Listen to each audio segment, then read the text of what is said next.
सोचो एक सेकंड, अगर मैं तुमसे ये कहूं कि जिस इंसान को तुम हर दिन आईने में देखते हो वो असल में तुम हो ही नहीं। ये सुनते ही दिमाग में हल्की सी बेचैनी होती है ना? और इसी बेचैनी से आज की हमारी कहानी शुरू होती है, क्योंकि पूरी जिंदगी तुम्हें यह सिखाया गया कि तुम एक खाली स्लेट बनकर पैदा होते हो।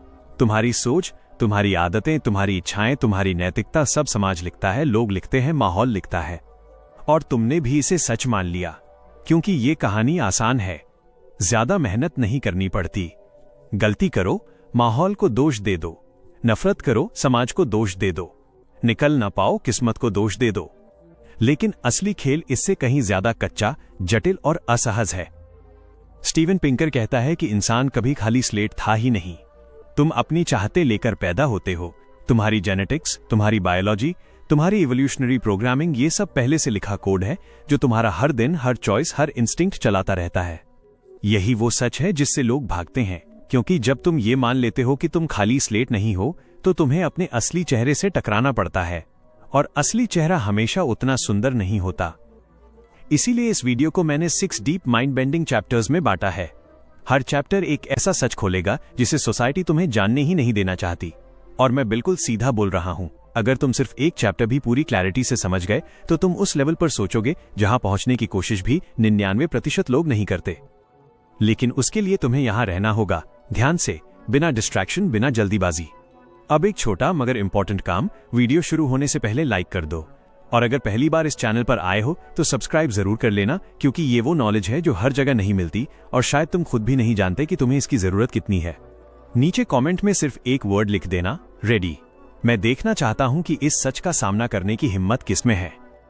अब गहरी सांस लो, अपने दिमाग की सारी पुरानी धारणाएं एक तरफ रख दो, क्योंकि अगले कुछ मिनटों में हम तुम्हारी सोच की बुनियाद को खोलकर देखने वाले हैं।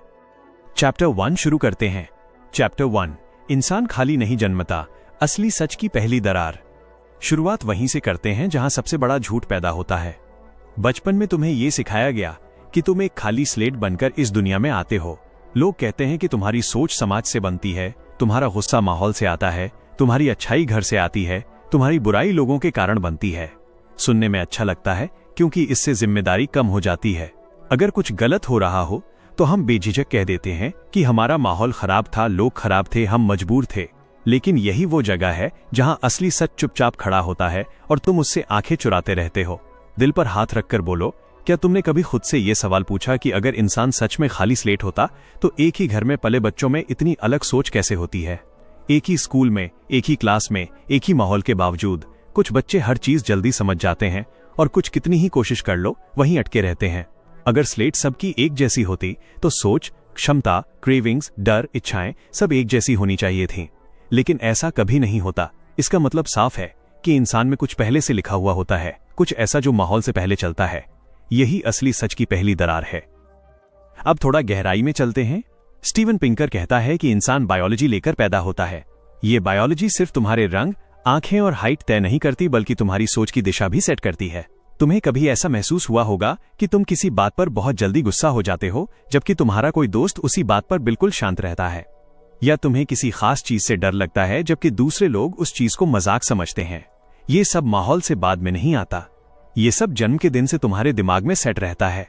लेकिन समस्या ये है कि लोग इस बात को मानना नहीं चाहते, क्योंकि अगर वे मान जाएं तो उन्हें अपनी कमियों का सामना करना पड़ेगा। मानना पड़ेगा कि हम सिर्फ समाज की गलती नहीं, अपनी बायोलॉजी की वजह से भी कुछ आदतें नहीं छोड़ पाते। और ये बात लोगों को अनकंफर्टेबल लगती है, इसलिए वे सच से भाग जाते हैं। अब एक छोटी सी कहानी सुनो। 2 बच्चे एक ही घर में पले, एक ही माता पिता, एक जैसी सुविधाएं, एक जैसा स्कूल, लेकिन बड़े होकर एक शांत, समझदार और लॉजिकल निकलता है, जबकि दूसरा इंपल्सिव, जल्दी गुस्सा होने वाला और कुछ गलत फैसले लेने वाला। समाज इसे समझ नहीं पाता और कहता है कि शायद बड़ा बच्चा थोड़ा जिम्मेदार हो गया होगा या छोटे बच्चे की संगत खराब रही होगी। लेकिन सच ये है कि दोनों के डिसीजन मेकिंग सिस्टम उनके दिमाग में पहले से मौजूद वायरिंग पर चलता था। एक की वायरिंग काम और स्टेबल नेचर की थी, दूसरे की वायरिंग हाई रिएक्टिविटी वाली। यही कारण है कि इंसान खाली नहीं जन्मता, वो अपनी टेंडेंसीज लेकर आता है जिन्हें समाज सिर्फ शेप देता है, बनाता नहीं है। अब बात करते हैं उस डर की जो इंसानी नेचर के सच से जुड़ा हुआ है। अगर ये मान लिया जाए कि इंसान की सोच बायोलॉजी से आती है तो बहुत लोग डर जाते हैं कि फिर दुनिया में सुधार कैसे होगा। क्या लोग बदल नहीं सकते? क्या आदतें नहीं सुधारी जा सकती? क्या इंसान अपनी नेचर के गुलाम है? नहीं, ऐसा नहीं है। इंसान बदल सकता है, पर चेंज की दिशा बायोलॉजी के अगेंस्ट नहीं होती, बायोलॉजी के साथ मिलकर चेंज होता है। जैसे एक नदी की धारा को रोककर दूसरी तरफ मोड़ा जा सकता है, लेकिन उसे पूरी तरह मिटाया नहीं जा सकता। इंसान का दिमाग भी वैसा ही है। तुम उसे ट्रेन कर सकते हो, डिसिप्लिन दे सकते हो और उसकी दिशा बदल सकते हो, लेकिन उसकी मूल नेचर को मिटा नहीं सकते। इसका मतलब यह है कि इंसान खाली स्लेट नहीं, बल्कि एक लिखी हुई स्लेट लेकर पैदा होता है, जिस पर समाज कुछ चीजें ओवरराइट कर सकता है पर मिटा नहीं सकता। अब एक और बात सोचो, अगर इंसान की सोच माहौल से ही बनती तो दुनिया के सारे बच्चे अपने माता पिता की सोच की कॉपी होते। लेकिन तुम जानते हो कि ऐसा नहीं है। कितने बच्चे अपने घर के खिलाफ जाकर बिल्कुल उल्टी राह चुन लेते हैं, कितने बच्चे धार्मिक घर में पलकर एथीइस्ट बन जाते हैं और कितने बच्चे स्वतंत्र माहौल में पलकर भी कंजर्वेटिव सोच अपना लेते हैं। इसका मतलब है कि इंसान अपनी जेनेटिक आइडेंटिटी लेकर आता है, जो उसके बिहेवियर और चॉइसेस का बेस सेट करती है। लोग इसे स्पिरिचुअल तरीके से समझाते हैं कि हर इंसान अपनी आत्मा लेकर आता है, लेकिन पिंकर इसे साइंटिफिक तरीके से समझाता है कि हर इंसान अपना बायोलॉजिकल कोड लेकर आता है। अब चलो एक और सिनेरियो समझते हैं। दो लोग किसी खतरनाक स्थिति में फंस गए। दोनों के मन में डर पैदा होता है, लेकिन एक व्यक्ति डर के बावजूद शांत रहता है, सोचता है, रास्ता ढूंढता है और सही फैसला लेता है, जबकि दूसरा व्यक्ति पैनिक होकर गलत फैसले लेता है और अपनी ही मुश्किलें बढ़ा लेता है। तुम्हें क्या लगता है, ये माहौल की वजह से है? नहीं, ये दिमाग के फियर सिस्टम की वायरिंग है, जो हर इंसान में अलग अलग होती है। इस वायरिंग को तुम मेडिटेशन, ट्रेनिंग, एक्सपीरियंस से सुधार सकते हो, लेकिन तुम इस वायरिंग को पूरी तरह बदल नहीं सकते, क्योंकि इंसान खाली नहीं आता। अब सबसे बड़ी बात, इंसान की अग्रेसिवनेस, जेलसी, लव, काइंडनेस सबकी बायोलॉजिकल रूट्स हैं। तुम सोचते हो कि तुम प्यार इसलिए करते हो क्योंकि सामने वाला अच्छा है, लेकिन प्यार की भावना तुम्हारे दिमाग के एक खास हिस्से से आती है, जिसने लाखों साल पहले सर्वाइवल के लिए यह सिस्टम बनाया था। तुम सोचते हो कि तुम किसी से जेलसी इसलिए करते हो क्योंकि वो तुमसे आगे निकल गया, लेकिन जेलसी की शुरुआत एवोल्यूशन में जोड़ीदार को बचाने, संसाधनों को सुरक्षित रखने और कंपटीशन में टिकने के लिए हुई थी। तुम सोचते हो कि तुम किसी के लिए सैक्रिफाइस इंसानियत के कारण करते हो, लेकिन सैक्रिफाइस की रूट्स सर्वाइवल के लिए ग्रुप बॉन्डिंग में है। यानी तुम्हारा बिहेवियर समाज नहीं लिखता, सोसाइटी सिर्फ उसे पॉलिश करती है। तुम्हारी मूल नेचर बायोलॉजी से सेट होती है। अब बात करते हैं उस डरावनी सच्चाई की जो लोग जानना नहीं चाहते। दुनिया ये सुनना पसंद करती है कि हर इंसान बराबर है, हर इंसान एक जैसा है, हर इंसान सेम पोटेंशियल लेकर आता है। लेकिन सच अलग है। हर इंसान बराबर मूल्य रखता हो सकता है, लेकिन हर इंसान की एबिलिटीज बराबर नहीं होती। कुछ लोग नेचुरली काम होते हैं, कुछ नेचुरली सोशल, कुछ नेचुरली रिस्क टेकर, कुछ नेचुरली एंग्शियस, कुछ ज्ञान की तरफ जल्दी खिंचते हैं, कुछ ताकत की तरफ। यह दुनिया भर के डेटा से साबित हो चुका है, लेकिन लोग इसे मानते नहीं क्योंकि वे अनकंफर्टेबल हो जाते हैं। इसलिए वे ब्लैंक स्लेट की कहानी को पकड़े रहते हैं। अब सोचो, इंसान खुद को समझे बिना जिंदगी भर गलत असम्पशंस पर जीता रहता है। खुद को ब्लैंक स्लेट मानने वाला इंसान अपनी कमियों का ब्लेम दूसरों पर डालता रहेगा, और ये उसे आत्मज्ञान से, ग्रोथ से और अपने सच से दूर रखेगा। लेकिन जो इंसान ये समझ ले कि वो खाली नहीं जन्मा, वो अपनी टेंडेंसीज को जानकर उन पर काम कर सकता है। वो जान सकता है कि मैं जल्दी गुस्सा क्यों होता हूँ, मैं कुछ चीजों से डर क्यों जाता हूँ, मैं कुछ चीजों को जल्दी समझ क्यों लेता हूँ, मैं कुछ हैबिट्स को छोड़ क्यों नहीं पाता। और जितना जल्दी इंसान ये समझ जाता है, उतनी जल्दी वो खुद को सुधार सकता है, क्योंकि अपनी वायरिंग को समझना खुद को बदलने की पहली शर्त है। चैप्टर 1 की सबसे बड़ी बात यही है कि इंसान की नेचर कोई सफेद कागज नहीं है। इंसान एक किताब बनकर पैदा होता है, जिस पर उसके परिवार का असर बाद में पड़ता है, लेकिन उसकी पहली लाइनें, पहला पैराग्राफ, पहला चैप्टर पहले से लिखा होता है, और वही इंसान की पूरी सोच की जड़ बनता है। अगर तुम इस बात को समझ गए हो, तो आगे के चैप्टर्स तुम्हें दिमाग के उन हिस्सों तक ले जाएंगे जहां आम लोग कभी पहुंचते ही नहीं। चैप्टर 2, दिमाग की छिपी प्रोग्रामिंग। तुम सोचते हो, पर फैसले कौन लेता है? कभी तुमने खुद को किसी फैसले पर दो हिस्सों में टूटते हुए महसूस किया है? एक हिस्सा कह रहा है कि यह सही है, दूसरा कह रहा है कि बिल्कुल गलत है। जैसे दिमाग के भीतर कोई खींचतान चल रही हो। बाहर से देखने वाले सोचते हैं कि तुम उलझे हुए हो, कंफ्यूज्ड हो, पर सच कहूं तो तुम्हारी उलझन तुम नहीं, तुम्हारे दिमाग के अलग हिस्सों की लड़ाई होती है। यही इस चैप्टर का असली सच है। तुम अपने दिमाग को चलाते नहीं हो, दिमाग तुम्हें चलाता है। तुम सिर्फ वो आवाज हो जो बाद में ये दावा कर देती है कि फैसला मैंने लिया, जबकि असल में फैसला पहले से बन चुका होता है और तुम्हें सिर्फ उसकी एक्सप्लेनेशन दी जाती है। अब इसे थोड़ी गहराई में समझते हैं। इंसान का दिमाग एक सिंगल यूनिट नहीं है, बल्कि अलग अलग हिस्सों से मिलकर बना एक जटिल सिस्टम है। एक हिस्सा सोचता है, दूसरा हिस्सा डरता है, तीसरा हिस्सा भविष्य की चिंता करता है, चौथा हिस्सा इमीडिएट रिवॉर्ड चाहता है। तुम सोचते हो कि तुम एक हो, लेकिन सच में तुम्हारे दिमाग में हमेशा कई सिस्टम्स काम कर रहे होते हैं, जो कभी एक दूसरे से मिलते हैं और कभी लड़ते हैं। ये उसी तरह है जैसे एक कमरे में 5 लोग बैठे हों और हर किसी की राय अलग हो और तुम उन सब में से एक आवाज को अपनाकर कह दो कि ये मेरा फैसला है। अब सबसे बड़ा सवाल यही आता है कि अगर तुम अपने दिमाग के मालिक हो तो फिर तुम गलत आदतों में क्यों फंसते हो? अगर तुम सच में अपनी सोच के मालिक हो तो तुम डर से क्यों हार जाते हो? तुम ओवरथिंकिंग में क्यों डूब जाते हो? तुम बिना वजह गुस्सा क्यों हो जाते हो? तुम किसी के बारे में जल्दी फैसला क्यों बना लेते हो? इसका जवाब सिंपल है और कड़वा है। तुम सोचते हो कि तुम सोच रहे हो, लेकिन सोचना तुम्हारी मेहरबानी नहीं है, ये दिमाग के वायरिंग सिस्टम्स का काम है। तुम उसे बस बाद में समझाते हो। अब इस वायरिंग को समझने के लिए एक एग्जाम्पल लेते हैं। मान लो कि तुम्हें कोई ऐसा काम करना है जो मुश्किल है, जैसे सुबह जल्दी उठना या पढ़ाई शुरू करना या किसी प्रोजेक्ट पर काम करना। तुम्हारा दिमाग 2 डायरेक्शन में स्प्लिट हो जाता है। एक हिस्सा कहता है कि ये काम जरूरी है, कर लेना चाहिए। दूसरा हिस्सा कहता है कि छोड़ो यार, थोड़ा आराम कर लेते हैं, कल कर लेंगे। अब इन दोनों की लड़ाई तुम्हारी नहीं है, ये दिमाग के 2 सिस्टम्स की लड़ाई है। पहला सिस्टम लॉजिकल है, कॉन्शियस है, फ्यूचर ओरिएंटेड है। दूसरा सिस्टम फास्ट है, इंस्टिंक्टिव है, प्लेजर ओरिएंटेड है। और अधिकतर बार जीत उसी सिस्टम की होती है जो तुम्हें तुरंत आराम देता है, क्योंकि एवोल्यूशनरी लॉजिक में इमीडिएट कंफर्ट को सर्वाइवल से जोड़ा गया है। अब तुम सोचो कि तुम्हारे साथ ही ऐसा क्यों होता है, लेकिन सच ये है कि दुनिया का हर इंसान इसी वायरिंग के साथ पैदा हुआ है। फर्क सिर्फ इतना है कि कुछ लोगों का लॉजिकल हिस्सा थोड़ा मजबूत होता है और कुछ का इमोशनल हिस्सा। इसलिए कुछ लोग डिसिप्लिन में आगे होते हैं और कुछ आदतें बदलने में कमजोर पड़ जाते हैं, लेकिन इसकी जड़ में यही प्रोग्रामिंग है। अब एक और गहरी बात समझो। तुम कभी कभी महसूस करते हो कि तुमने कोई फैसला जल्दी में ले लिया। तुमने सोचा तक नहीं, बस रिएक्ट कर दिया। चाहे वो गुस्सा हो या किसी की इंसल्ट पर जवाब देना हो या किसी डरावनी आवाज पर उछल जाना हो। यह सब कॉन्शियस ब्रेन नहीं करता, यह दिमाग का एंशिएंट सिस्टम करता है, जिसे इंस्टिंक्ट ब्लॉक कहा जा सकता है। यह वही सिस्टम है जो जानवरों में सबसे एक्टिव होता है। इसका काम सर्वाइवल है। ये सोचता नहीं, ये सिर्फ एक्शन करता है। और कई बार तुम खुद सोचते हो कि यार मैंने ऐसा क्यों कर दिया, पर तुमने नहीं किया, दिमाग ने किया। अब एक सवाल आता है कि फिर सोचने वाला हिस्सा कहाँ है? क्या हम रोबोट हैं जो प्री इंस्टॉल्ड कोड पर चलते हैं? नहीं, हमारा दिमाग 2 तरह से काम करता है। एक हिस्सा जो फास्ट है, ऑटोमेटिक है, बिना सोचे रिएक्शन देता है। दूसरा हिस्सा स्लो है, सोचता है, सवाल पूछता है, लॉजिक खोजता है। अध्ययनों से पता चलता है कि इंसान की ज्यादातर डिसीजंस फास्ट सिस्टम लेता है और स्लो सिस्टम बाद में जस्टिफिकेशन देता है। यही कारण है कि तुम कभी किसी बात पर स्ट्रांगली बिलीव करते हो और बाद में खुद ही अपनी बिलीफ बदल लेते हो, क्योंकि सोचने वाला भाग बाद में जागता है और पहले से हो चुके फैसलों का मीनिंग खोजता है। अब यहां एक छोटी सी लेकिन बहुत महत्वपूर्ण बात आती है। क्या इंसान अपनी वायरिंग को स्टॉप कर सकता है? क्या हम कह सकते हैं कि अब दिमाग फैसला नहीं लेगा, मैं लूंगा?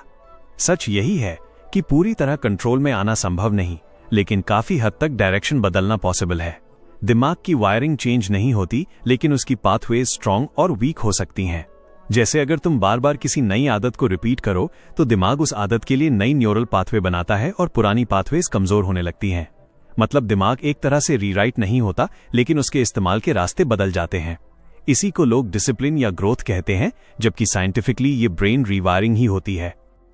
अब एक उदाहरण लेते हैं जिससे तुम्हें ये बात असल रूप में समझ आए। अगर कोई इंसान हमेशा नेगेटिव सोचता है तो उसका दिमाग नेगेटिविटी के पाथवेज को स्ट्रेंथन करता रहता है। उसे किसी भी सिचुएशन में पहले नेगेटिविटी ही दिखाई देगी। वो चाहे कितना भी लॉजिकली सोचने की कोशिश करे, उसका दिमाग पहले नेगेटिविटी को ही पकड़ लेगा। यही रीजन है कि कुछ लोग हर चीज में रिस्क देखते हैं, जबकि कुछ लोग हर चीज में अपॉर्चुनिटी। और सोसाइटी इसे एटीट्यूड या पर्सनालिटी कहकर समझती है, लेकिन ये दिमाग की प्रोग्रामिंग होती है। अब इस चैप्टर का सबसे बड़ा सवाल आता है कि फैसले तुम लेते हो या दिमाग? सच ये है कि तुम फाइनल स्टेज पर आते हो। पहले दिमाग सिग्नल भेजता है कि ये सही है या गलत है। फिर तुम्हारी अवेयरनेस उसे पकड़ती है और कहती है कि हाँ, मैं यही करना चाहता हूं। लेकिन असल काम पहले ही हो चुका होता है। ये बात सुनकर कुछ लोग डर जाते हैं कि क्या हम पपेट्स हैं? नहीं, इसका मतलब सिर्फ इतना है कि अगर तुम अपने दिमाग को समझ लो तो तुम उसके सिग्नल्स को पहचान कर उसे बेटर डायरेक्शन दे सकते हो। लेकिन अगर तुम ये मानते रहोगे कि सब कुछ समाज से आता है या सिर्फ सर्कमस्टांसेस डिसाइड करते हैं, तो तुम अपनी वायरिंग का स्लेव बनकर रह जाओगे। अब बात करते हैं उन इंस्टिंक्ट्स की जो तुम पर असर डालती हैं, लेकिन तुम उन्हें कॉन्शियस लेवल पर नोटिस नहीं करते। जैसे तुम्हें कभी किसी व्यक्ति से बिना वजह डिसलाइक हो जाती है। तुम लॉजिक ढूंढते रहते हो पर मिलता कुछ नहीं। ये तुम नहीं करते, ये तुम्हारा इंस्टिंक्टिव सिस्टम उस व्यक्ति की body language, voice tone, micro expressions को रीड करके फैसला देता है। फिर तुम बाद में किसी छोटी सी बात को रीजन बनाकर कहते हो कि मुझे ये आदमी पसंद नहीं। पर असल फैसला पहले ही हो चुका था। इसी तरह अट्रैक्शन एक बहुत बड़ा एग्जाम्पल है। तुम सोचते हो कि तुम किसी के पर्सनैलिटी, नेचर या बिहेवियर से अट्रैक्ट होते हो, लेकिन अट्रैक्ट होने वाले सिग्नल्स बायोलॉजी पहले भेजती है, पर्सनैलिटी बाद में आती है। ये बात सुनकर लोग अनकंफर्टेबल होते हैं, लेकिन सच से भागकर आदमी सिर्फ खुद को ही धोखा देता है। अब एक और क्रिटिकल पॉइंट आता है कि दिमाग तुम्हारे लिए फैसला क्यों करता है। इसका सिंपल रीजन ये है कि दिमाग एनर्जी बचाता है। कॉन्शियस थिंकिंग बहुत हैवी होती है और दिमाग इसे कम से कम करना चाहता है, इसलिए वो ज्यादातर चीजें अनकॉन्शियस सिस्टम पर छोड़ देता है और तुम खुद को सोचने वाला समझते रहते हो, जबकि दिमाग पहले से ही फैसला दे चुका होता है। अब तुम्हें एक और गहरी बात बताता हूं। दिमाग का काम सिर्फ तुम्हें जिंदा रखना है, सक्सेसफुल बनाना नहीं। इसीलिए डर, डाउट, नेगेटिविटी, जेलसी, ओवरथिंकिंग जैसी चीजें दिमाग जल्दी एक्टिवेट करता है, क्योंकि ये सर्वाइवल वायरिंग है। सफलता, ग्रोथ, करेज, बोल्ड डिसीजंस, ये सब चीजें बाद में आती हैं, क्योंकि इनके लिए कॉन्शियस थिंकिंग की जरूरत होती है। इसलिए कुछ लोग डर से बाहर नहीं निकल पाते, क्योंकि उनका फास्ट इंस्टिंक्टिव सिस्टम हमेशा पहली चाल चलता है। अब बात आती है कि इस वायरिंग के साथ इंसान आगे कैसे बढ़े। अगर तुम ये समझ लो कि तुम अपने दिमाग के सिग्नल्स को ऑब्जर्व कर सकते हो, पहचान सकते हो और थोड़ी देर रुककर उन्हें चैलेंज कर सकते हो, तो तुम दिमाग से एक लेवल ऊपर उठ जाते हो। इस स्किल को अवेयरनेस कहते हैं और यही स्किल इंसान को बाकी जानवरों से अलग बनाती है। जानवर इंस्टिंक्ट पर चलते हैं, इंसान इंस्टिंक्ट को पकड़कर उसके खिलाफ भी जा सकता है। यही कारण है कि महान लोग, डिसिप्लिन्ड लोग, सक्सेसफुल लोग बाकी लोगों से अलग दिखते हैं। उनके दिमाग में इंस्टिंक्ट होती है, लेकिन वे इंस्टेंटली रिएक्ट नहीं करते। वे सोचते हैं, रुकते हैं, डायरेक्शन चुनते हैं और फिर एक्शन लेते हैं। अब इस पूरी बात का कोर समझो। तुम अपने दिमाग के मालिक तब बनते हो जब तुम रिकॉग्नाइज कर लो कि दिमाग तुम्हें सिग्नल्स दे रहा है और तुम्हें उन सिग्नल्स की डायरेक्शन चुनने की आजादी है। अगर तुमने ये स्किल सीख ली तो तुम्हारे डिसीजंस तुम्हारी वायरिंग को कंट्रोल करने लगेंगे, और यही असली फ्रीडम है, असली ग्रोथ है, असली पावर है। चैप्टर 2 का असली मैसेज यही है कि इंसान अपनी सोच का मालिक नहीं होता, लेकिन अपनी अवेयरनेस से वो अपने दिमाग को डायरेक्शन दे सकता है। तुम डिसीजन मेकर तभी बनते हो जब तुम रिकॉग्नाइज करो कि डिसीजन पहले से बन चुके होते हैं और तुम्हें बस उसकी दिशा चुननी होती है। अगर तुमने ये मास्टरी सीख ली तो तुम एवरेज आदमी से बहुत आगे निकल जाओगे, क्योंकि एवरेज आदमी अपने दिमाग को समझता ही नहीं। वो सिर्फ रिएक्शन देता है और सोचता है कि उसने ही फैसला लिया है। चैप्टर 3, प्रकृति बनाम समाज, असल कंट्रोल किसके हाथ में है।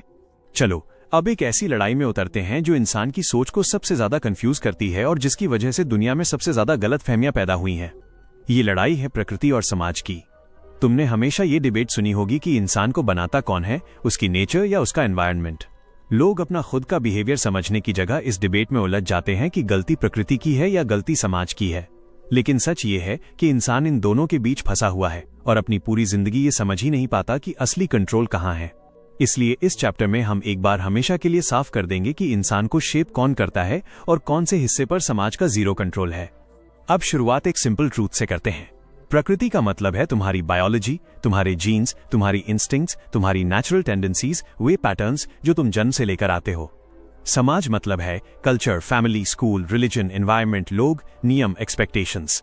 लोग सोचते हैं कि सोसाइटी नेचर को बदल देती है और कुछ लोग कहते हैं कि नेचर सोसाइटी को बदल देती है, जबकि असली खेल इससे कहीं ज्यादा डीप है। नेचर कंट्रोल करता है डायरेक्शन, सोसाइटी कंट्रोल करती है शेपिंग प्रोसेस, लेकिन डायरेक्शन कभी नहीं बदलती। और यही वो बात है जिसे लोग सुनने से डरते हैं, क्योंकि अगर डायरेक्शन बायोलॉजिकल है तो इसका मतलब है कि तुम्हारे लाइफ के कुछ हिस्से तुम्हारी मर्जी के बिना सेट हो चुके हैं। अब इसे असली एग्जाम्पल से समझते हैं। 2 बच्चे एकदम अलग एनवायरनमेंट में पले, एक अमीर घर में, एक गरीब घर में। एक बच्चा दुनिया भर की सुविधाएं लेकर बड़ा होता है, दूसरा बच्चा रोज की स्ट्रगल में बड़ा होता है। समाज कहता है कि जिसकी जिंदगी कठिन है उसकी नेचर भी कमजोर होगी, लेकिन रिसर्च बार बार दिखाती है कि कई गरीब घरों के बच्चे नेचुरली बोल्ड, कॉन्फिडेंट और फास्ट लर्निंग निकलते हैं। वहीं बहुत अमीर एनवायरनमेंट में पलने वाले कई बच्चे नेचुरली एंग्शियस, इनसिक्योर या इजीली स्ट्रेस्ड होते हैं। इसका मतलब साफ है कि एनवायरनमेंट सिर्फ पॉलिशिंग करता है, असली शेप पहले से बनी होती है। एक बच्चा दबाव में टूट जाता है, दूसरा दबाव में और मजबूत होता जाता है। ये डिफरेंट सोसाइटी क्रिएट नहीं करती, यह बायोलॉजिकल वायरिंग क्रिएट करती है। लेकिन यहां लोग एक गलती करते हैं। वे सोचते हैं कि अगर नेचर इतनी पावरफुल है तो सोसाइटी की कोई वैल्यू नहीं। ये भी गलत है। सोसाइटी उस क्ले को शेप देती है जो तुम लेकर पैदा हुए हो। नेचर तुम्हें मिट्टी देती है, सोसाइटी उसमें पैटर्न बनाती है, लेकिन सोसाइटी तुम्हें मिट्टी बदलकर दूसरा मटेरियल नहीं बना सकती। जैसे अगर कोई इंसान नेचुरली इंट्रोवर्ट है तो सोसाइटी उसे एक्सट्रोवर्ट बनने की ट्रेनिंग दे सकती है, पर उसकी कोर वायरिंग नहीं बदलेगी। वो सोशल हो सकता है, कॉन्फिडेंट हो सकता है, लेकिन उसकी एनर्जी रिचार्ज नेचर के अनुसार ही होती है। इसका मतलब है कि सोसाइटी तुम्हें मोड़ सकती है, लेकिन तुमको रीराइट नहीं कर सकती। नेचर ब्लूप्रिंट है, सोसाइटी डेकोरेशन है। अब असली कॉन्फ्लिक्ट यहां आता है। सोसाइटी तुम्हें वही बनाना चाहती है जो वो तुम्हारे लिए सही समझती है, लेकिन नेचर तुम्हें वही बनाती है जो तुम असल में हो। इसलिए ज्यादातर लोग अपनी जिंदगी के बीच में कहीं ना कहीं आइडेंटिटी क्राइसिस का शिकार होते हैं। उन्हें लगता है कि वे खुद को खो रहे हैं। उन्हें लगता है कि वे अपने असली मन की बात नहीं सुन पा रहे। इसका कारण सिंपल है कि सोसाइटी उन्हें अपने एक्सपेक्टेशंस के हिसाब से मोल्ड करती रहती है, लेकिन नेचर अंदर से सिग्नल भेजती रहती है कि तुम्हारे लिए कौन सा रास्ता सही है। और यही सिग्नल्स इतने सटल होते हैं कि इंसान उन्हें इग्नोर करता रहता है और फिर सोचता है कि जिंदगी में सैटिस्फैक्शन क्यों नहीं मिल रहा। अब बात करते हैं एक ऐसे ट्रूथ की जिसे लोग अक्सर गलत समझते हैं। सोसाइटी रूल्स बनाती है, लेकिन इंस्टिंक्ट्स रूल्स नहीं मानते। तुम्हारी बायोलॉजिकल इंस्टिंक्ट्स हमेशा शॉर्टकट्स ढूंढती हैं। जैसे जेलसी सोशल रूल नहीं है, ये बायोलॉजिकल इंस्टिंक्ट है। सोसाइटी कहती है कि जेलसी गलत है, लेकिन तुम्हारी नेचर उसे कंट्रोल करने में आसान महसूस नहीं करती। सोसाइटी कहती है कि गुस्सा मत करो, पर बायोलॉजिकल सिस्टम गुस्सा प्रोटेक्ट मैकेनिज्म की तरह पैदा करता है। सोसाइटी कहती है कि डरना गलत है, पर डर सर्वाइवल इंस्टिंक्ट है। सोसाइटी कहती है कि हर इंसान से अच्छे से बात करो, लेकिन बायोलॉजी कहती है कि हर इंसान ट्रस्ट करने के काबिल नहीं। सोसाइटी का काम है रूल्स और मोरालिटी बनाना, लेकिन नेचर का काम है सर्वाइवल तय करना। और जब सर्वाइवल और रूल्स टकराते हैं, नेचर हमेशा जीतती है। अब एक बड़ी बात समझो, सोसाइटी तुम्हें सिखाती है कि तुम सब कुछ सीख सकते हो, सब कुछ बदल सकते हो, कुछ भी बन सकते हो। ये सुनने में अच्छा लगता है, लेकिन सच ये है कि हर इंसान की लिमिट नेचर तय करती है। कोई इंसान नेचुरली एनालिटिकल होता है, कोई नेचुरली इमोशनल, कोई नेचुरली फियरलेस, कोई naturally cautious. Society in tendencies को शेप दे सकती है, रिफाइन कर सकती है, स्ट्रांग बना सकती है, लेकिन इनको रिवर्स नहीं कर सकती। यही कारण है कि दुनिया में हर व्यक्ति यूनिक होता है, और यही यूनिकनेस नेचर से आती है, सोसाइटी से नहीं। सोसाइटी अगर ब्लूप्रिंट बदल सकती तो सारे लोग एक जैसे सोचते, एक जैसे बिहेव करते, लेकिन ऐसा कभी नहीं होता। अब सोचो, सोसाइटी को सबसे ज्यादा डर नेचर से ही लगता है, क्योंकि नेचर अनप्रेडिक्टेबिलिटी का सिंबल है। सोसाइटी चाहती है कि लोग कंट्रोल में रहें, प्रेडिक्टेबली बिहेव करें, रूल्स फॉलो करें, लेकिन नेचर कहती है कि इंसान इमोशंस और इंस्टिंक्ट्स वाला प्राणी है और वो सारे डिसीजंस प्योर लॉजिक से नहीं कर सकता। इसी कॉन्फ्लिक्ट की वजह से सोसाइटी ने हजारों साल से ब्लैंक स्लेट की कहानी फैलाकर लोगों को यकीन दिलाया कि इंसान वही बनता है जैसा समाज उसे बनाता है। इससे सोसाइटी को कंट्रोल आसान लगता है, लेकिन साइंस ने यह फैक्ट बार बार साबित किया है कि नेचर का वेट सोसाइटी से कई गुना ज्यादा है। अब एक क्रिटिकल सवाल आता है कि अगर नेचर इतनी पावरफुल है तो क्या इंसान अपने लाइफ पर कंट्रोल रख सकता है? इसका जवाब हाँ है, लेकिन पार्शियली।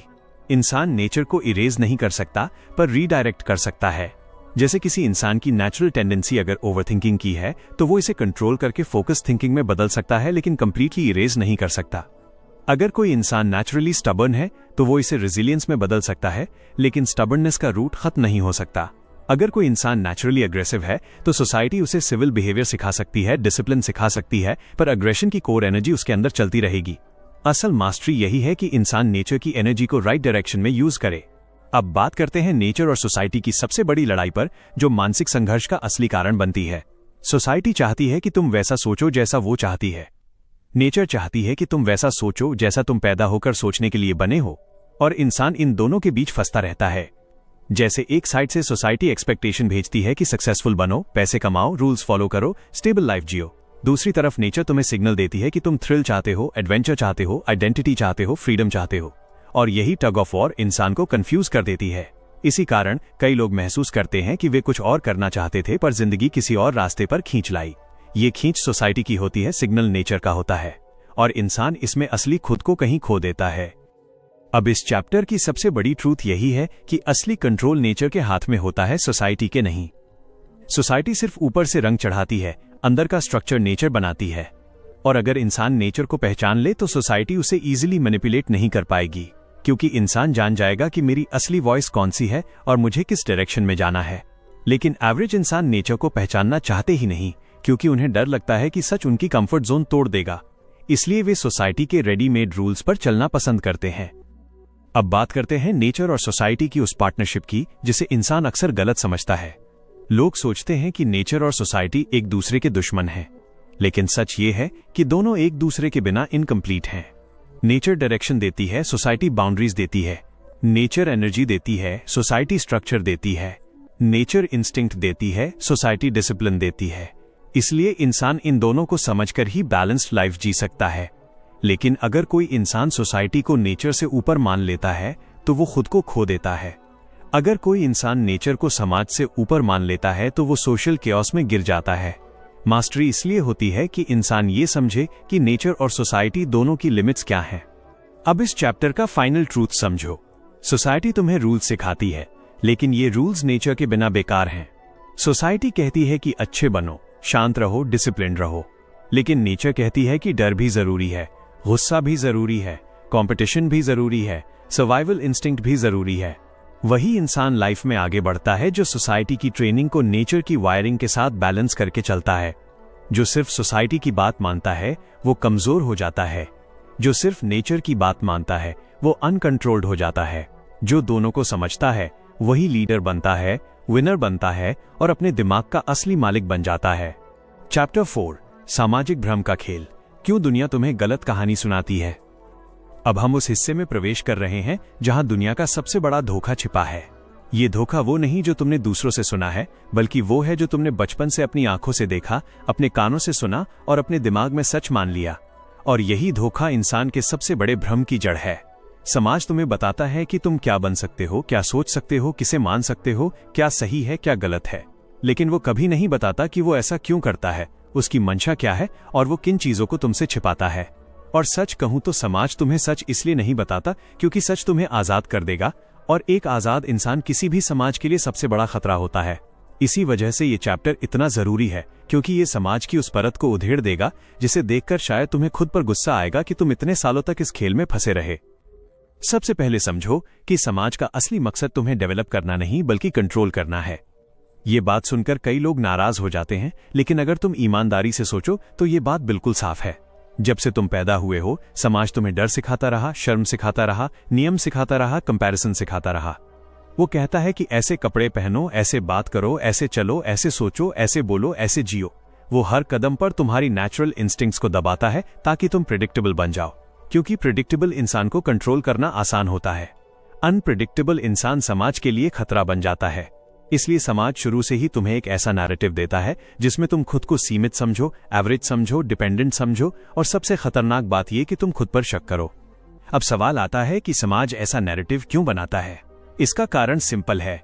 समाज भी इंसानों से बना है, लेकिन उन इंसानों से जो पहले से ही अपनी इनसिक्योरिटीज में डूबे हुए हैं। माता पिता चाहते हैं कि उनका बच्चा वही बने जिसमें उन्हें लगता है कि सुरक्षित फ्यूचर है। शिक्षक चाहते हैं कि बच्चे वही पढ़ें जिसमें उन्हें कंफर्ट लगे। नेता चाहते हैं कि लोग वही माने जिससे वे सत्ता में बने रहें। धर्म चाहता है कि लोग वही नियम माने जिससे उसका इन्फ्लुएंस बना रहे। और दुनिया का हर सिस्टम चाहता है कि तुम वही सोचो जो उसे कन्वीनियंट लगे। कोई नहीं चाहता कि तुम अपने दिमाग का इस्तेमाल करके अपनी राह खोजो, क्योंकि ऐसा करने वाला इंसान नियम नहीं सुनता, बाउंड्रीज नहीं मानता और भीड़ का हिस्सा नहीं बनता। इसीलिए समाज तुम्हें एक रेडीमेड कहानी देता है और कहता है कि यही सच है। जैसे तुमने बचपन से सुना कि मेहनत करो तो सब कुछ मिल जाएगा। ये आधा सच है। मेहनत जरूरी है, लेकिन सही डायरेक्शन बिना मेहनत सिर्फ थकान बन जाती है। तुमने सुना होगा कि हर इंसान में इक्वल पोटेंशियल होता है। ये भी मिथ है। हर इंसान इक्वल वैल्यू रख सकता है, लेकिन पोटेंशियल इक्वल नहीं होता। समाज ये बात इसलिए छुपाता है क्योंकि अगर वो सच बता दे तो कंपटीशन और पावर डायनामिक्स बदल जाएंगे। लोग अपने स्ट्रेंथ पहचानने लगेंगे और कमजोरियों के कारण खुद को दोष नहीं देंगे। लेकिन सोसाइटी को चाहिए कमजोर, कंफ्यूज्ड, इनसिक्योर लोग, क्योंकि उन्हें कंट्रोल करना आसान होता है। एक और बड़ा भ्रम सोसाइटी ये देता है कि तुम जैसे हो वैसे रहो। ये सुनने में अच्छा लगता है, पर असल में ये एक ट्रैप है, क्योंकि सोसाइटी को पता है कि अगर तुम अपने करंट वर्जन में ही अटके रहोगे तो तुम प्रेडिक्टेबल रहोगे। लेकिन अगर तुम ग्रो करने लगोगे, इवॉल्व करने लगोगे, रूल्स पर सवाल उठाओगे, खुद को बदलोगे, तो सोसाइटी अपनी पकड़ खो देगी। इसलिए वे स्वीट लैंग्वेज का इस्तेमाल करते हैं ताकि तुम अपने कंफर्ट जोन से बाहर ना निकलो। यानी समाज तुम्हें दो एक्सट्रीम संदेश देता है। एक तरफ कहता है चेंज मत करो, दूसरी तरफ कहता है कि तुम्हें हमारी एक्सपेक्टेशन के अनुसार बदलना है। ये डबल प्रेशर इंसान को मानसिक तौर पर वीक बना देता है। अब आता है वो असली गेम जिसका सामना बहुत कम लोग कर पाते हैं। सोसाइटी तुम पर लेबल्स लगाता है और तुम उन लेबल्स को आइडेंटिटी की तरह पहन लेते हो। अगर बचपन में तुम्हें कहा गया कि तुम स्लो हो, तो बड़े होकर तुम हर जगह खुद को प्रूव करने की चिंता में पागल होते हो। अगर सोसाइटी कह दे कि तुम एवरेज हो, तो तुम ऊंचा सोचने की हिम्मत ही खो देते हो। अगर तुम्हें कहा जाए कि तुम गलती करते हो तो तुम अपनी स्ट्रेंथ्स की तरफ कभी देख ही नहीं पाते। और ये काम सोसाइटी जानबूझकर करती है, क्योंकि जब तुम्हें लगेगा कि तुम ऑर्डिनरी हो तो तुम वही काम करोगे जो लोग तुम्हें कहते हैं। तुम अपने दिमाग की जगह दूसरों के दिमाग से चलने लगते हो, और यही वो जगह है जहां से कंट्रोल शुरू होता है। अब एक सवाल आता है कि सोसाइटी गलत कहानियां क्यों फैलाती है। इसका एक बड़ा कारण है साइकोलॉजिकल कंफर्ट। सच हमेशा कड़वा होता है और लोग कड़वा सच सुनना पसंद नहीं करते। लोग ऐसी कहानियां सुनना पसंद करते हैं जो उनके ईगो को सूद करें, उनकी आइडेंटिटी को वैलिडेट करें और उन्हें मुश्किल सवालों से दूर रखें। इसलिए सोसाइटी ऐसी स्टोरीज बनाता है जो सुनने में आसान हो। जैसे ये कहानी कि इंसान ब्लैंक स्लेट होता है। ये सोसाइटी को कन्वीनियंट लगता है, क्योंकि इससे वो भरोसा दिला सकता है कि अगर इंसान गलत बना तो ये समाज की गलती है, और अगर इंसान सही बना तो ये समाज की जीत है। लेकिन अगर सच ये बताया जाए कि इंसान का बिहेवियर काफी हद तक नेचर ड्रिवन है तो सोसाइटी का इन्फ्लुएंस कमजोर पड़ जाएगा। इसलिए वो सच नहीं बताता। एक और कारण ये है कि सोसाइटी को स्टेबिलिटी चाहिए। अगर लोग सच जान लें कि वे बायोलॉजी ड्रिवन बीइंग्स हैं तो वे बहुत सारे रूल्स की जरूरत ही नहीं समझेंगे। वे अपनी इंस्टिंक्ट्स को पहचानेंगे और उन्हें हेल्थी डायरेक्शन देंगे। लेकिन सोसाइटी को ये बात पसंद नहीं आती, क्योंकि उसके बनाए हुए सिस्टम्स डर और गिल्ट पर चलते हैं। इसलिए वो तुम्हें डराता है कि अगर तुमने अपनी इंस्टिंक्ट सुनी तो तुम गलत करोगे। जबकि सच ये है कि इंस्टिंक्ट्स गलत नहीं, उनका डायरेक्शन गलत होने पर प्रॉब्लम होती है। लेकिन सोसाइटी तुम्हें ये सूक्ष्म फर्क समझने ही नहीं देता। अब बात करते हैं सोसाइटी की सबसे बड़ी ट्रिक की। वो कहानी इतनी बार, इतने तरीकों से, इतने रिलेशनशिप्स के थ्रू सुनाता है कि वो तुम्हें सच लगने लगती है। जैसे कि अगर तुम पैसे नहीं कमा रहे तो तुम असफल हो। ये कहानी समाज की है, तुम्हारी नहीं। अगर तुम शादी नहीं करते तो तुम इनकम्प्लीट हो। ये कहानी समाज की है, तुम्हारी नहीं। अगर तुम भीड़ जैसा नहीं सोचते तो तुम गलत हो। ये भी समाज का नैरेटिव है। सोसाइटी तुम्हें धीरे धीरे इस तरह मोल्ड करता है कि तुम अपनी आइडेंटिटी उसकी एक्सपेक्टेशंस पर आधारित बनाने लगते हो, और यही वो जगह है जहां इंसान खुद को खो देता है। अब इस चैप्टर का सबसे बड़ा सवाल आता है कि दुनिया तुम्हें गलत कहानी सुनाकर क्या हासिल करती है। इसका जवाब सरल है लेकिन गहरा है। सोसाइटी को कंफर्ट पसंद है, सिंप्लिसिटी पसंद है, प्रिडिक्टेबिलिटी पसंद है और हर्ट बिहेवियर पसंद है। वो नहीं चाहता कि हर इंसान अपनी नेचर की डायरेक्शन पर चले, क्योंकि ऐसा करने से केओस होगा, सिस्टम्स टूटेंगे, पावर स्ट्रक्चर्स बदलेंगे। इसलिए वह तुम्हें आसान कहानियां देता है। आसान कहानियां भीड़ को शांत रखती हैं, और शांत भीड़ हमेशा आसानी से कंट्रोल होती है। अब तुम्हें एक बहुत महत्वपूर्ण ट्रूथ बताता हूं। सोसाइटी की हर कहानी यूनिवर्सल नहीं होती। हर कल्चर, हर रिलीजन, हर शहर और हर देश अपनी अलग कहानियां सुनाता है। इसका मतलब साफ है कि ये कहानियां सच नहीं, कंडीशनिंग होती हैं। अगर यही कहानियां सच होती तो दुनिया भर में हर इंसान एक जैसा होता। लेकिन ऐसा नहीं है, क्योंकि इंसान की असल पहचान सोसाइटी की कहानियों से नहीं, नेचर की डायरेक्शन से बनती है। सोसाइटी तुम्हें रोल देता है, आइडेंटिटी नेचर देती है।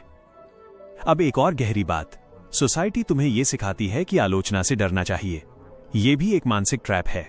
जब इंसान आलोचना से डरता है तो वो सुरक्षित रास्ता चुनता है, मुश्किल डिसीजंस नहीं लेता, रिस्क नहीं लेता और हमेशा अप्रूवल के लिए जीता रहता है। समाज यही चाहता है कि तुम अप्रूवल डिपेंडेंट बनो, क्योंकि अप्रूवल डिपेंडेंट इंसान अपनी इंस्टिंक्ट्स नहीं सुनता, वो सोसाइटी की आवाज को अपनी आवाज समझ लेता है। और यही वो जगह है जहां इंसान अपनी शक्ति खो देता है। अब इस चैप्टर को खत्म करने से पहले एक चीज गहराई से समझ लो। जो इंसान सोसाइटी की कहानियों पर सवाल उठाना शुरू कर देता है वो असली खुद के पास पहुंच जाता है। जो इंसान नेचर की वॉइस पहचान लेता है वो खुद की डायरेक्शन तय कर लेता है। और जो इंसान सच और भ्रम के अंतर को समझ लेता है उसे कोई मैनिपुलेट नहीं कर सकता। सोसाइटी का सबसे बड़ा डर यही है कि इंसान जाग जाए, क्योंकि जागा हुआ इंसान किसी भी नैरेटिव को बिना जांचे परखे नहीं मानता। और दुनिया को ऐसे लोग डराते हैं जो सोचते हैं, महसूस करते हैं और अपनी राह खुद बनाते हैं। चैप्टर 5, इंसानियत का अंधेरा पक्ष, हिंसा, ईर्ष्या और क्रूरता की जड़। अब हम उस दुनिया में उतरने वाले हैं जिसे लोग देखने से डरते हैं। इंसान हमेशा अपनी अच्छाई की बातें करता है, दया, करुणा, प्रेम, भाईचारा, इंसानियत। लेकिन ये सब कहानी का आधा हिस्सा है। असली कहानी कहीं और लिखी हुई है, और वो कहानी उतनी सुंदर नहीं होती, क्योंकि इंसान के भीतर सिर्फ प्रेम नहीं बसता, उसके भीतर अंधेरा भी बसता है। उस अंधेरे में हिंसा की जड़ें हैं, ईर्ष्या का जहर है, क्रूरता की आग है। और अगर तुम सच में इंसान को समझना चाहते हो तो तुम्हें उस अंधेरे में उतरना ही पड़ेगा जिसे लोग सभ्यता के नाम पर छिपाते रहते हैं। यही किताब, यही विज्ञान, यही वास्तविक मनोविज्ञान बताता है कि इंसान के भीतर केवल अच्छाई नहीं बल्कि एक बेहद खतरनाक प्रोग्रामिंग भी है जो हजारों सालों की एवोल्यूशन में बनी है। यही प्रोग्रामिंग इंसान को प्यार भी करवाती है और नफरत भी, इंसान को बचाती भी है और इंसान से अपराध भी करवाती है। तुम चाहे जितना सभ्य समाज में रह लो, ये अंधेरा तुम्हारे भीतर से मिटता नहीं है, बस छिप जाता है। और जब हालात सही हों तो ये बाहर आ जाता है, कभी धीरे, कभी तेज, कभी घातक, कभी विनाशकारी। अब सबसे पहले बात करते हैं हिंसा की। लोग सोचते हैं कि हिंसा सिखाई जाती है, कि इंसान शांत होता है और हालात उसे हिंसक बना देते हैं, लेकिन सच इसका उल्टा है।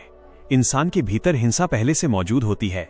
इंसान के दिमाग में अग्रेशन का सर्किट जन्म से एक्टिवेट रहता है, क्योंकि इवोल्यूशनरी इतिहास में सर्वाइवल का मतलब था लड़ना। अगर इंसान में अग्रेशन न होता तो वो जंगल में बच नहीं पाता। और यही कारण है कि आज भी तुम्हें बिना वजह गुस्सा आता है, तुम्हें किसी की बात चुभ जाती है, तुम इंस्टेंट रिएक्शन देते हो, या किसी इंसल्ट पर भीतर कहीं आग जलती महसूस होती है। ये तुम्हारी गलती नहीं है, ये इंसानी प्रोग्राम है। लेकिन सोसाइटी आपको सिखाती है कि हिंसा गलत है, गुस्सा गलत है, गुस्सा आना भी शर्म की बात है। लेकिन बायोलॉजी कहती है कि अग्रेशन इंसान का बिल्ट इन सर्वाइवल टूल है। समस्या तभी पैदा होती है जब ये सर्वाइवल के लिए उपयोग होने के बजाय ईगो की सेवा में लग जाता है। और जब ईगो कंट्रोल ले लेता है, इंसान खुद को पहचान नहीं पाता और वही इंसान सबसे खतरनाक बन जाता है। इसी तरह ईर्ष्या यानी जेलसी एक और अंधेरा सच है जिसे लोग स्वीकार ही नहीं करना चाहते। सोसाइटी कहती है कि जेलसी गलत है, पाप है, दूसरों की खुशियों में खुश रहना चाहिए। सुनने में अच्छा लगता है, लेकिन असली साइकोलॉजी तुम्हें बताती है कि जेलसी इंसान का सबसे मूल इंस्टिंक्ट है। यह इंसान की मेटिंग साइकोलॉजी, सर्वाइवल इंस्टिंक्ट और सोशल कंपटीशन का परिणाम है। जब तुम किसी को आगे निकलते देखते हो तो तुम्हारे भीतर बेचैनी पैदा होती है। तुम्हें लगता है कि तुम्हारा वैल्यू गिर रहा है, तुम्हें लगता है कि तुम्हारी जगह कोई और ले रहा है। ये भावना सोसाइटी ने नहीं बनाई, ये भावना इंसान के दिमाग में हजारों साल पहले प्रोग्राम हुई थी, क्योंकि जो व्यक्ति अपने समूह में पीछे रह जाता था वो सर्वाइवल की दौड़ से बाहर हो जाता था। जेलसी का रूट यही है। इसे गलत कहना उतना ही हास्यास्पद है जितना ये कहना कि भूख गलत है। भूख गलत नहीं होती, एक्सेस रॉन्ग डायरेक्शन होता है। जेलसी गलत नहीं होती, उसे गलत तरीके से इस्तेमाल करना समस्या है। समस्या यह है कि लोग जेलसी को समझते ही नहीं और नकारने की कोशिश करते रहते हैं। नकारने से भावना खत्म नहीं होती, बस भीतर सड़ती रहती है और धीरे धीरे इंसान की नेचर में जहर बन जाती है। अब बात करते हैं क्रूरता की। क्रूअल्टी वो हिस्सा है जिसे इंसान सबसे ज्यादा छिपाता है, पर यह मौजूद है। किसी के दर्द पर हंसना, किसी की गिरावट देखकर खुश होना, किसी की असफलता देखकर संतोष मिलना, ये सब क्रूरता के सटल साइंस हैं। लोग इन्हें स्वीकार नहीं करते, लेकिन ये सब डीप रूटेड इंस्टिंक्ट्स हैं। क्रूरता का मूल कारण है पावर। जब इंसान को पावर का एहसास होता है, वो दूसरों को नीचे दिखाकर खुद को बड़ा महसूस करता है। ये हार्श ट्रूथ है जिसे लोग मॉरल कोटिंग के नीचे छुपा देते हैं। अगर इंसान स्वभाव से पूरी तरह दयालु और अच्छा होता तो इतिहास में युद्ध, हत्या, दास्ता, अत्याचार, धोखा, बलिदान, विश्वासघात ये सब नहीं होता। लेकिन हुआ, और बार बार हुआ, क्योंकि इंसान के भीतर एक ऐसा हिस्सा है जो डोमिनेंस चाहता है, और डोमिनेंस क्रूअल्टी के बिना नहीं आती। अब इस अंधेरे का एक और पहलू है जो लोग समझते भी नहीं और नकारते भी हैं। इंसान के भीतर ट्राइबल इंस्टिंक्ट है, मतलब इंसान अपने जैसे लोगों को पसंद करता है और दूसरों से डिस्टेंस बनाता है। चाहे वो भाषा हो, जाति हो, धर्म हो, विचार हो या दिखावट हो, इंसान अपनी ग्रुप आइडेंटिटी को बचाने के लिए प्रोग्राम्ड है। यह इंस्टिंक्ट इतनी पुरानी है कि इसे खत्म करना लगभग असंभव है। यही वजह है कि लोग नफरत आसानी से सीख लेते हैं, प्यार कठिनाई से, क्योंकि नफरत सर्वाइवल इंस्टिंक्ट से जुड़ी है और प्यार बॉन्डिंग इंस्टिंक्ट से, और सर्वाइवल इंस्टिंक्ट हमेशा तेजी से एक्टिवेट होती है। अब तुम सोचोगे कि अगर इंसान अंदर से इतना अंधेरा लिए हुए है तो फिर इंसानियत जैसी चीज एग्जिस्ट ही कैसे करती है? सवाल अच्छा है, क्योंकि इंसान सिर्फ अंधेरे से नहीं बना। इंसान के भीतर अच्छाई और बुराई दोनों कोएग्जिस्ट करती हैं। लेकिन ये मानना कि इंसान प्योर गुड है उतना ही गलत है जितना ये मानना कि इंसान प्योर ईविल है। इंसान ड्यूअल नेचर रखता है, यानी वो एनवायरनमेंट और परिस्थितियों के हिसाब से बदलता है। जब माहौल प्यार भरा हो तो इंसान दयालु बनता है, जब माहौल थ्रेट से भरा हो तो इंसान क्रूर बनता है। यही कारण है कि एक शांत इंसान भी जरूरत पड़ने पर हिंसक हो सकता है, और एक हिंसक इंसान भी सही कंडीशंस में दयालु बन सकता है। इंसान परमानेंट कुछ नहीं होता, वो परिस्थितियों और इंस्टिंक्ट्स के हिसाब से ऑपरेट करता है। अब इस चैप्टर की असली बात समझने की कोशिश करो। समाज तुम्हें यह सिखाता है कि हिंसा, ईर्ष्या और क्रूरता गलत है, इसलिए लोग अपनी डार्क इमोशंस छुपाते रहते हैं। वे खुद से भी झूठ बोलते हैं और दुनिया से भी। लेकिन सच ये है कि जब तक इंसान अपने डार्क साइड को पहचानेगा नहीं, तब तक वो उसे कंट्रोल भी नहीं कर पाएगा। जो लोग अपनी जेलसी एक्सेप्ट नहीं करते, वे दूसरों को बर्बाद करने की कोशिश करते हैं। जो लोग अपनी अग्रेशन एक्सेप्ट नहीं करते, वो पैसिव अग्रेसिव बन जाते हैं। जो लोग अपनी क्रूअल्टी पहचानते नहीं, वे कमजोरों पर पावर दिखाते रहते हैं। असली स्ट्रेंथ ये है कि इंसान अपने अंधेरे हिस्से को देख सके, उसे समझ सके और उसे सही दिशा में मोड़ सके। यही स्टीवन पिंकर की सबसे बड़ी बात है। इंसान का डार्क साइड प्रॉब्लम नहीं है, उसे न समझना और न मानना प्रॉब्लम है। तुम अपने गुस्से को समझकर उसे करेज में बदल सकते हो। तुम अपनी जेलसी को समझकर उसे मोटिवेशन में बदल सकते हो। तुम अपनी कॉम्पिटिटिवनेस को समझकर उसे एक्सेलेंस में बदल सकते हो।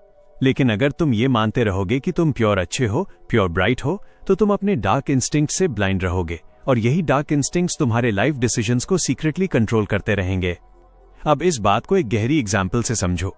कई बार कोई इंसान किसी दूसरे की सफलता से इतना परेशान होता है कि उसे खुद पर गुस्सा आता है। वो कहता है कि मैं ऐसा सोच क्यों रहा हूं, मुझे जेलसी क्यों हो रही है, मैं ऐसा इंसान क्यों हूं। यह सेल्फ हेट सोसाइटी ने सिखाई है, लेकिन साइंस बताती है कि जेलसी नॉर्मल है। ये तुम्हारी कंडीशन नहीं, तुम्हारी प्रोग्रामिंग है। अब फर्क ये है कि तुम इसे गलत दिशा में ले जाते हो या सही दिशा में। यही चीज अग्रेशन पर भी लागू होती है। अग्रेशन गलत नहीं, अनकंट्रोल्ड अग्रेशन गलत। इसी तरह क्रूअल्टी की एनर्जी को सही डायरेक्शन में डालो तो यह डिटर्मिनेशन बन जाती है। लेकिन लोग इन एनर्जीज को नकार कर खुद ही उन्हें गलत डायरेक्शन में धकेलते हैं। अब एक और बात समझो, इंसान का डार्क साइड किसी भी रिलेशनशिप में सबसे पहले दिखता है, खासकर इमोशनल रिलेशनशिप्स में। एक इंसान अपने साथी के साथ पॉजेसिव क्यों हो जाता है? क्योंकि नेचर ने उसे प्रोग्राम्ड किया है कि उसका साथी उसके प्रति लॉयल रहे ताकि उसकी जेनेटिक फ्यूचर सिक्योर रहे। लोग इसे गलत कहते हैं, लेकिन इमोशन का रूट यही है। यही कारण है कि हार्ट ब्रेक इतना दर्द देता है। ये सिर्फ दिल का टूटना नहीं होता, ये बायोलॉजिकल लॉस सिग्नल होता है। तुम्हारा दिमाग केमिकल ब्रेकडाउन करता है और तुम्हारी बॉडी अलार्म मोड में चली जाती है। ये सब रोमांटिक पोएट्री नहीं, प्योर बायोलॉजी है। अब इस चैप्टर की मंजिल पर आते हैं। इंसान का डार्क साइड खत्म नहीं किया जा सकता, लेकिन इसे समझकर कंट्रोल किया जा सकता है। जो इंसान अपने इनर डार्कनेस को समझ लेता है, वो स्ट्रॉन्गर बनता है।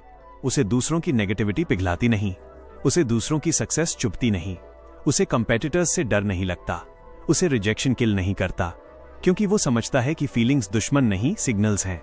सिग्नल्स जो उसे बताते हैं कि उसके नेचर के कौन से हिस्से एक्टिवेट हो रहे हैं।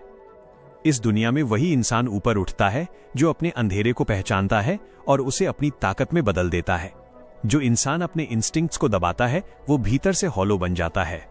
लेकिन जो इंसान अपनी इंस्टिंक्ट्स को समझकर उन्हें डिसिप्लिन देता है, वही पावरफुल बनता है।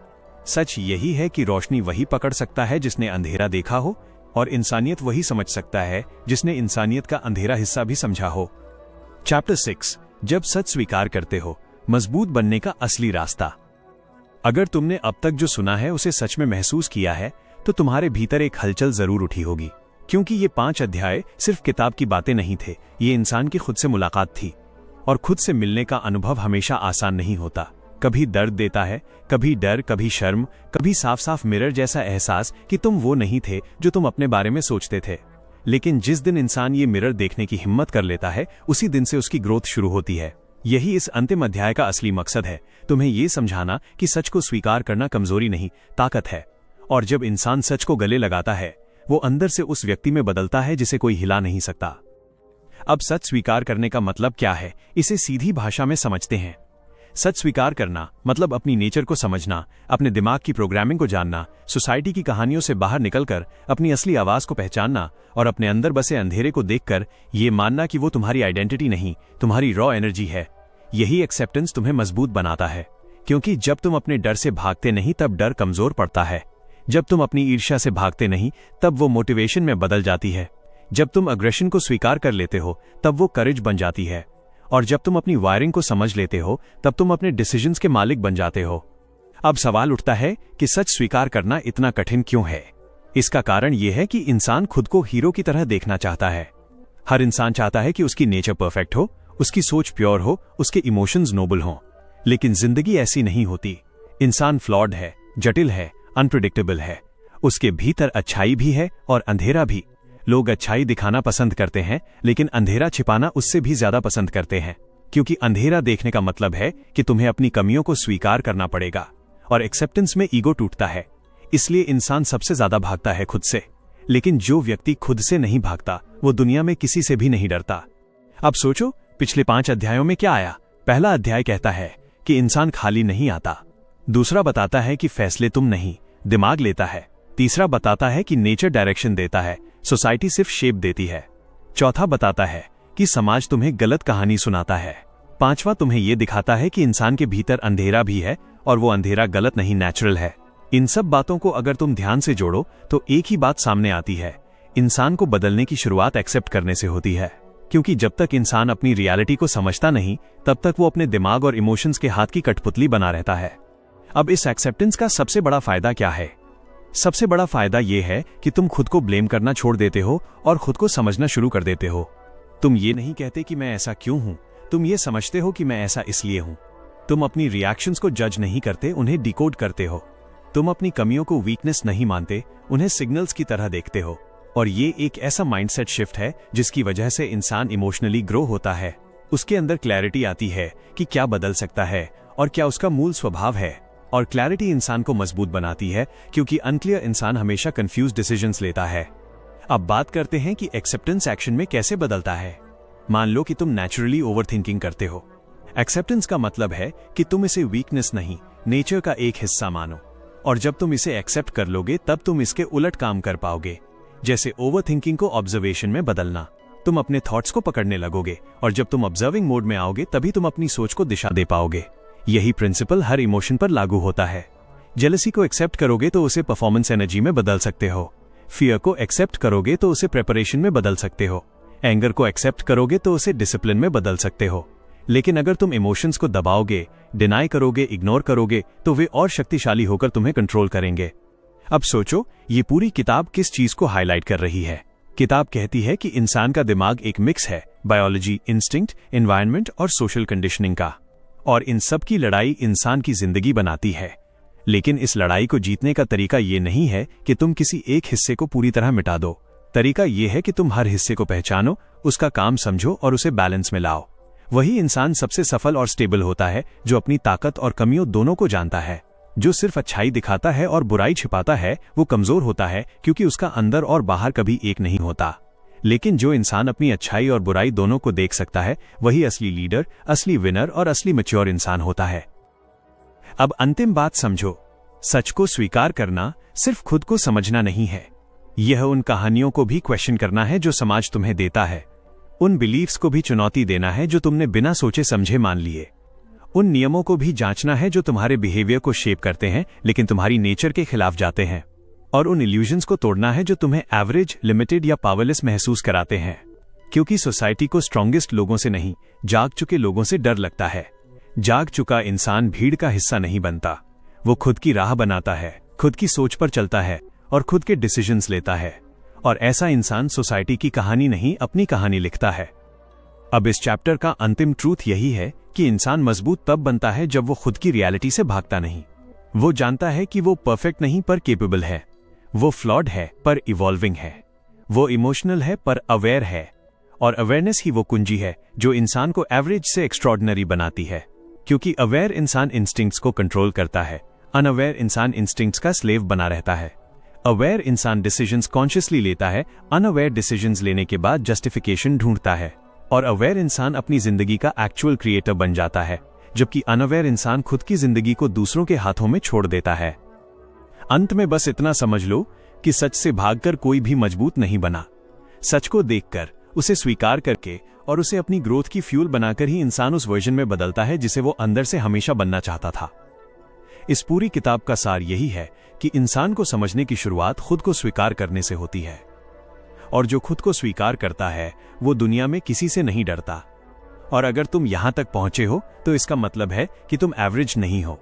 तुम उन लोगों में से हो जो खुद को समझना चाहते हैं, खुद को बदलना चाहते हैं और खुद की जिंदगी के असली मालिक बनना चाहते हैं।